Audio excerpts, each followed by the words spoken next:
Assalamualaikum warahmatullahi wabarakatuh.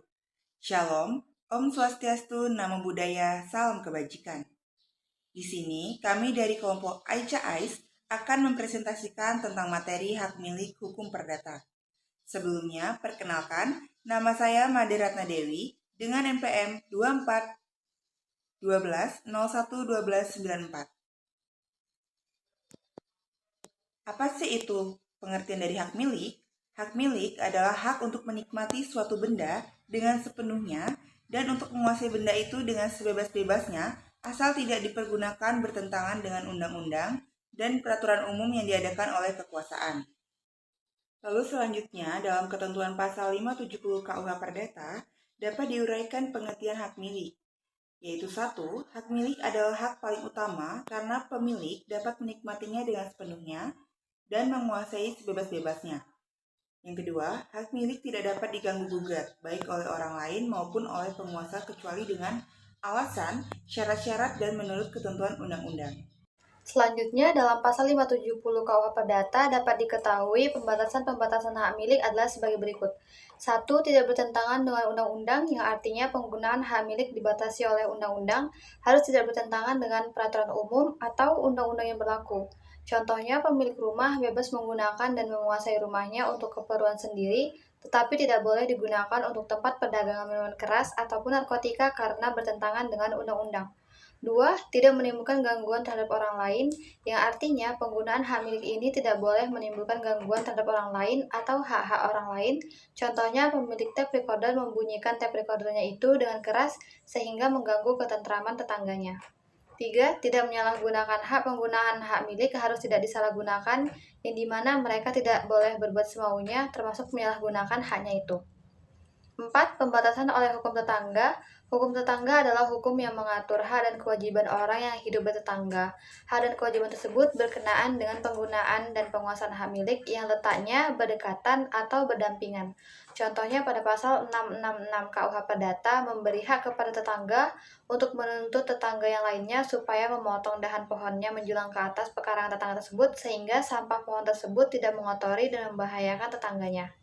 5. Pencabutan hak untuk kepentingan umum, di mana apabila kepentingan umum menghendaki hak milik dapat dicabut dari pemiliknya, misalnya untuk keperluan pembentukan rumah sakit di jalan raya, sekolah pemerintah, tapi pencabutan itu harus dengan alasan prosedur dan ganti rugi yang layak menurut ketentuan undang-undang. Sebab berikutnya ada ciri-ciri hak milik. Yang pertama, hak utama. Hak milik utama adalah hak induk dari semua hak kebendaan. Dikatakan hak utama karena hak milik itu paling dulu terjadi jika dibandingkan dengan hak-hak yang lain, di mana tanpa ada hak milik tidak mungkin ada hak kebendaan yang lain, dan juga tidak ada hak pakai atau hak pemungut hasil jika tidak di atas bendakan milik orang lain. 2. Hak milik secara utuh dan lengkap, di mana meletak di atas benda milik sebagai satu kesatuan bulat atau tidak terpecah-pecah. Misalnya, hak milik atas sebuah rumah, di mana rumah itu sifatnya utuh, sebagai satu kesatuan hak milik melekat pada rumah itu sebagai keseluruhannya, tidak ada hak milik atau sebuah kamar saja di dalam suatu rumah. 3. Hak milik yang sifatnya tetap dan tidak lenyap. Hak milik adalah hak utama, induk pangkal, tidak mungkin lenyap oleh hak-hak kebendaan lainnya, misalnya hak milik terhadap hak pakai, hak milik terhadap hak memungut hasil. Hak milik hanya akan lenyap apabila berpindah tangan kepada orang yang berhak menguasai setelah lampau tenggang waktu tertentu atau daluarsa. Baik, yang selanjutnya adalah hak milik bersama. Dikatakan hak milik bersama karena terdapat beberapa orang pemilik atau suatu benda yang sama. Hak milik bersama terdiri atas dua macam, yaitu hak milik bersama yang bebas dan hak milik bersama yang terikat. Dalam hak milik bersama yang bebas terjadi karena diperjanjikan antara beberapa pemilik bersama atas suatu benda. Selanjutnya adalah hak milik bersama terikat, yakni terjadi karena ketentuan undang-undang dan sebagai akibat hubungan hukum yang sudah ada lebih dulu.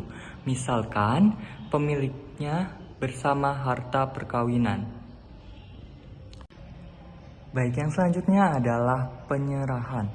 Penyerahan atau leaving adalah pengalihan suatu benda oleh pemiliknya atau atas nama kepada orang lain, sehingga orang lain itu memperoleh hak kebendaan atas benda tersebut. Ada banyak macam jenis penyerahan seperti benda bergerak berwujud, benda bergerak tidak berwujud, dan benda tidak bergerak. Yang pertama adalah contoh penyerahan benda bergerak berwujud dalam pasal 612 KUH Perdata, seperti dilakukannya dengan nyata dari tangan ke tangan ataupun dilakukan penyerahan kunci gudang di mana benda itu disimpan. Selanjutnya yang kedua adalah penyerahan benda bergerak yang tidak berwujud dalam pasal 613 KUH Perdata, seperti piutang atas tunjuk dilakukan dengan nyata dari tangan ke tangan, seperti surat cek dan piutang atas pengganti (AN order) dilakukan dengan endorsement dan penyerahan surat piutangnya, misalkan wesel atau aksket. Selanjutnya yang terakhir adalah penyerahan benda tidak bergerak dalam UU PA nomor 5 tahun 1960 dan peraturan pelaksanaannya. Maka penyerahan benda tidak bergerak berupa tanah yang melekat di atasnya dilakukan dengan akta autentik di muka pejabat pembuat akta tanah tersebut. Baik, sekian presentasi dari kelompok kami. Kami akhiri. Wassalamualaikum warahmatullahi wabarakatuh dan terima kasih.